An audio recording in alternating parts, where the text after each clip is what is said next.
Good morning. Well, it got windy, but it didn't really rain. I don't even know if we got up to a 10th, 700ths, I think the ring gauge said, something like that. So back to the irrigation we go. We got to get this 40x40 back up there because Dad brought it home to use it, spreading that manure in with our little box scraper here. And we need it to pull the gun out, so I'm going to get this unhooked, take it back up there, and Dad's going to come pick me up later after we get it running. So anyway, yeah, feel for you guys out there in Iowa, Illinois, Wisconsin. I know there was a pretty nasty storm yesterday. It calmed down significantly by the time it got here. I think our weather station registered a 40-mile-an-hour wind, which is a far cry from the 80, 90 that I hear of out in Iowa. A lot of grain bins damaged. No good. So hopefully things come back, at least the crops, and you can get stuff fixed before too long. And it wasn't too bad. So anyway, let's go keep watering corn. I'm getting tired of having to drive through all this mud and more up there. Ugh, it stinks too. But we're moved. We've got this traveler set up. I gotta unhook here. Come on. And hook up to the tractor.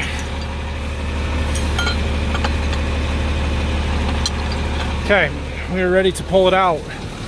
It's a relatively long run, but we're right behind the building. There's trees up there, so not quite a full pull. Got a few weeds here. This is the worst spot in the whole farm for the most part, as far as in a lane. It's just a short area where it's really bad. I should put that sprayer in the back of the gator and come up here and clean these up. Probably not gonna happen, but I should. Dad came to pick me up. We're gonna take this tank home. We don't need it up here. Okay, it's up and running. I gotta walk down here back to this first lane where Dad's at with that pickup in that nurse tank so he can take me back to the farm. Huh. Alright, I'm back at the farm. I've got a couple of hours. I don't know, did I tell you guys that that guy from the concave company is coming out here later this morning or early afternoon? Well, he is. So yeah, I've got a couple hours. I'm gonna go do some mowing while I wait for him.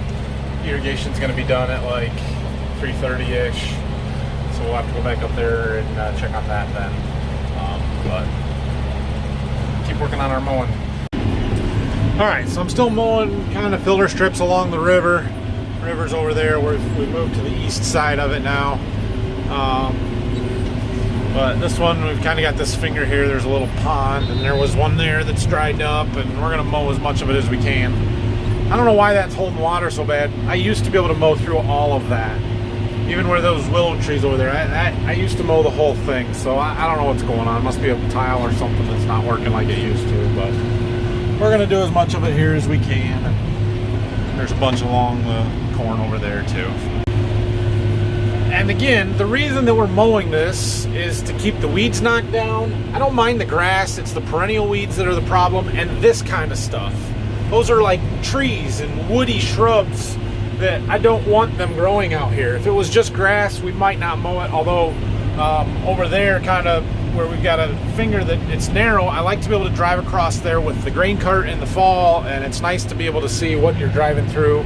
Sometimes there's some tile blowout holes or different stuff that you don't want to hit, and you can't see it when the grass is super tall, so that's why we try and keep it trimmed down. And we try and do it every year, but some years it's too wet to get out here at all, and this year it's fairly dry, so I'm able to do most of it. So I'm mowing right along the river. There's a canoe, but I don't see anybody. Like, where did it come from? Weird. Just found one of those holes I've been watching for. Yeah. Yeah, I'm pretty sure that canoe is abandoned. Anybody wants a yellow canoe? There's one sitting on the side of the St. Joe River. It's full of water, so I don't think it's anybody using it right now. Interesting. Okay, well, I'm almost done here. But we've got a few more willow trees. I'm going to keep working the edges of that off a little bit and get the rest of this grassy area here. And these kind of trees. Yeah, then we got to do the roadside yet.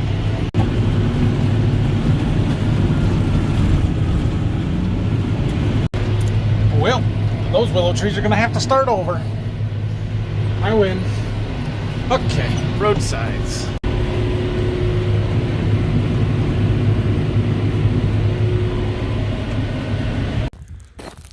Okay, I'm back. I just got a text from the guy coming to look at those concaves. He's going to be here at about 1 o'clock, which is a little over an hour. So I'm going to go eat lunch, and we'll see what he has to say when he gets back, or when I get back. All right, I'm back from lunch, waiting for that guy to come look at these concaves. Dad got our lawnmower back together, new engine in, got everything hooked up, says it's running, so mine can go back to my house now. Before I do, though, I want to clean up the deck a little bit. I'm going to sharpen the blades, and I'm probably going to change oil in it. I don't put very many hours a year on a lawnmower, but it's been 2 years, well, almost 3, 4/21 of 18 when I changed the oil. Had 46 hours then, now we're up to a whopping 68. So, 20 hours, but 2 years. Yeah, I don't know. Okay, guys. The representative from Condex was here. I think he was actually with CFC Distributors, but they're the ones that I bought my concaves from, and who he kind of takes care of this Condex stuff. And so I want to show you what we found and what they did for me, and yeah, where we're at with these. So just a kind of refresher for those of you that may not have seen my earlier videos about these. Last winter when I was changing concaves in our combine, we basically have 2 different styles. These are the ones that I run in the front 3 positions for wheat. We switch out 2 of them for this style when we do corn and beans. And when I was switching them last year, putting the wheat ones back in, I noticed that some of these boxes on these round bar style were bent, where these tabs right here had bent and the box had kind of sunken into the frame and pushed that way. So eventually I got a hold, or they contacted me about it after I had asked somebody at the farm show and kind of complained sort of publicly. Anyway, they wanted to wait or get all of the concaves out of the combine so that we could look at them all together, see how many of the boxes were actually bent, and get them replaced. And so I said, well, let's wait until after wheat harvest, because I got to take some out anyway at that point. I already had them put back in. So he contacted me a couple of weeks ago, said he was going to be in the area this week, wanted me to look at them, and that's when I got them taken out and found that there were several of them that had been bent, a few more than what I had found last winter. And so he brought me some new ones. We have installed them on these concaves. The gray shiny ones here, or the gray ones, are the new ones. Basically, we replaced any of them that were even kind of questionable. And they're a little bit different style. So I kept a couple of good ones, or ones that I took out that we thought were still pretty good. And you can see the difference in how much material is on these tabs here. That should be a lot more stable, sturdy. They should not bend. He also did say it's a different material that is much more resilient, or has less give to it, I guess. Hopefully they aren't brittle and break, but we'll see. There's definitely a lot more meat to them, so they should not bend. And he gave me a couple of spares along with keeping a couple of the old ones. Those 2 frames, they're all the old style that I think we thought were in pretty good shape. These ones are kind of a little bit of a mix, but mostly the newer ones. And we're going to put them in and run them and hope that everything works better, and I think we're in good shape. I really appreciate those guys reaching out to me and making the effort to come and look at them and replace them. He helps me take them out, put them back in. So thank you to Tyler with Condex. And I really liked these concaves from a performance standpoint. Last fall was very, very challenging conditions, especially in our corn, because it was so wet. It was late planted. It was light test weight. It was hard to get a good, clean sample regardless. And we had a lot of fines and stuff. I don't fault the concaves for that. In fact, I think it would have been worse had we been using the original John Deere round bar style. So I think that these are going to be better, but I will give a much more thorough review after we get through this fall's harvest or sometime during harvest, and we see, you know, really what kind of a job that they are going to do and if they make a big difference or not.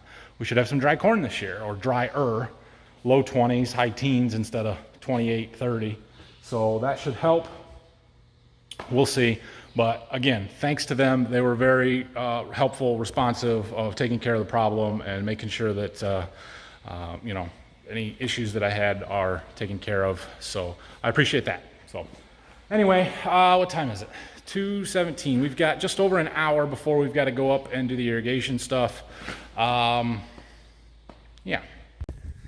So while I wait that hour to go do the Traveler, we're going to pull this big tractor in the disc out in front of the shop and go through the disc real quick, double check tires and grease it, because I am pretty sure that right now they are spreading chicken litter and we're going to go disc later. I can assure you this job will be much less fun the next time.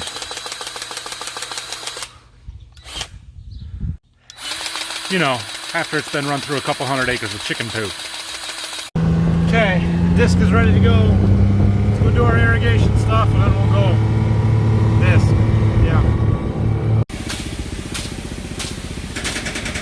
Shooting water. Got like 5 feet yet.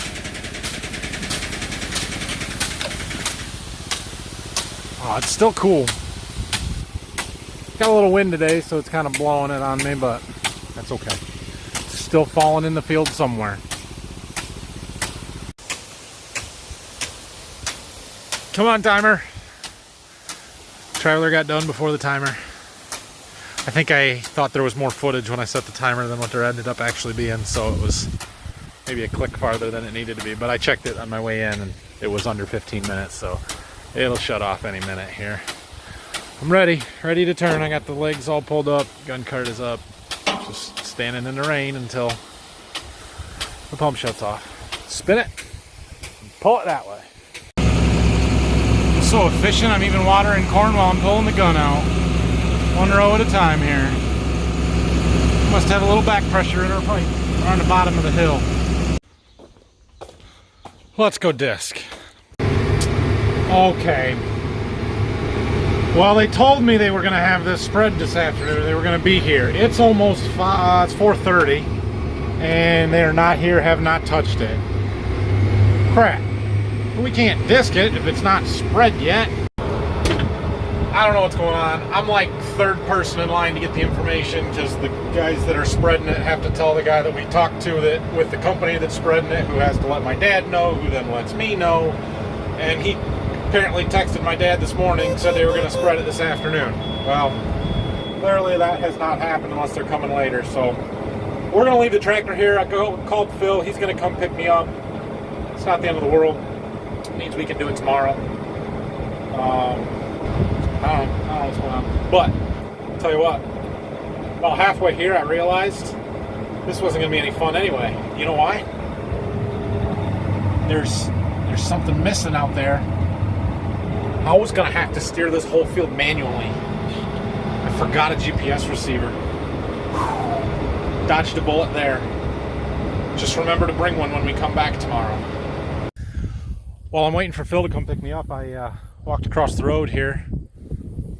There's the tractor. Look at our soybeans that we've got. They look pretty darn good. We are getting some holes in the leaves though, which is a little bit concerning. It would appear it's grasshoppers. There's one right there. There's quite a few. If I walk through here, you can start to see them flying.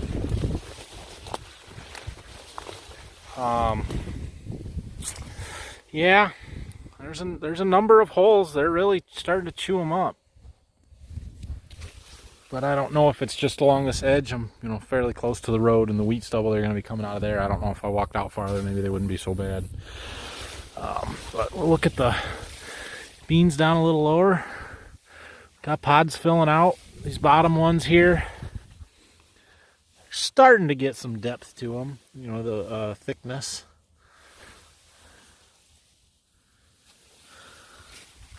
Ooh, look at this.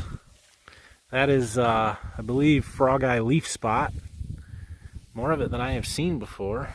We did spray fungicide on these beans, so the disease should be dead or at least knocked back for a while. But certainly is some here.